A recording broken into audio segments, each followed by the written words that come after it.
The history of dance in India goes back to the hoary past. We are all too familiar with the dancing girl sculpture found in Haddapa, but the first substantial references to dancing occur only in the epics, the Ramayana and the Mahabharata. There are plenty of mentions of celestial dancers called Apsaras in Indra's court in the literature of this period. Though mythical, one may think of them as metaphors for highly accomplished dancers who were fit to dance for the gods.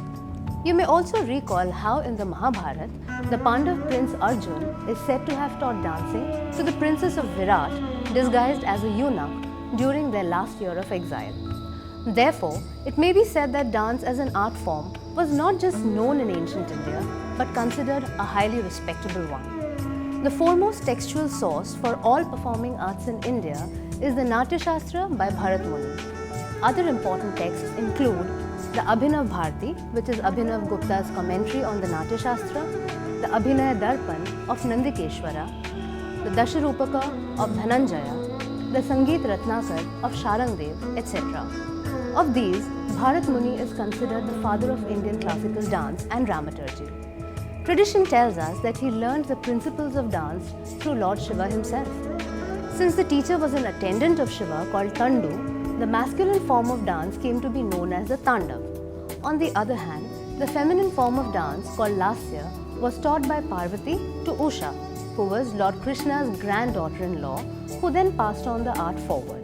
Now, while these tales may be mythological in nature, what we can infer for sure is that dance and religion in India are intimately connected.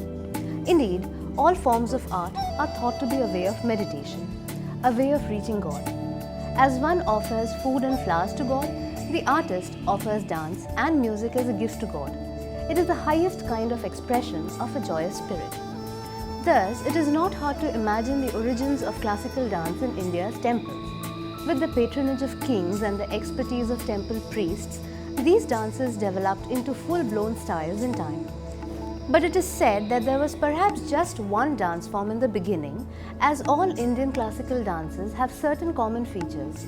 These features include the use of the Navarasas, or the 9 primary emotions, the Ashtanayikas, or the 8 types of heroines, the use of Abhinaya techniques, Hastamudras, etc. Again, all dances start with a prayerful invocation to God, are primarily solo in character, and use stories from the epics, Puranas, and sometimes regional saint literature as source material for performances. And finally, all dance forms strive to evoke the highest principle of rasa through performances. And what is rasa? It is the aesthetic consciousness and the emotional upliftment in which both the dancer and the audience are joined. However, in the course of time, regional influences led to the development of different styles. The 4 primary classical dance forms of India include the Kathak from the Gangetic region, Manipuri from the northeast, Bharatnatyam from Tamil Nadu, and Kathakali from Kerala. 4 other dance forms were added to the official list of classical dances in the post-independence era. These were Odissi from Odisha, Kuchipudi from Andhra Pradesh, Mohiniyattam from Kerala, and Satriya from Assam. In the next 2 episodes of this series, we shall get to know each of these dance forms a little better. Until then, do tell us how you like this video, what you would like us to talk about, share and subscribe. Namaskar.